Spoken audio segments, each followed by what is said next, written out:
बलम साइकिलिया से आवत होइए। हमरे बलम जी के बड़ी बड़ी मोछिया, बड़ी बड़ी मोछिया हो, बड़ी बड़ी मोछिया। साकर गलिया मोछिया आइलत होइए, साकर गलिया मोछिया आइलत होइए। बलम साइकिलिया से आवत होइए, बलम साइकिलिया से आवत होइए। हमरे बलम जी के बड़ी बड़ी जुल्फी, बड़ी बड़ी जुल्फी हो, बड़ी बड़ी जुल्फी।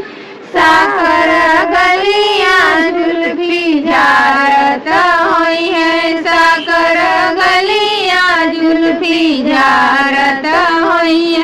बलम साइकिलिया से आवत होइए, बलम साइकिलिया से आवत होइए। हमरे बलम जी के लाली लाली अखिया, लाली लाली अखिया हो, लाली लाली अखिया। साकर गलिया अखिया मारत होइए, साकर गलिया अखिया मारत होइए।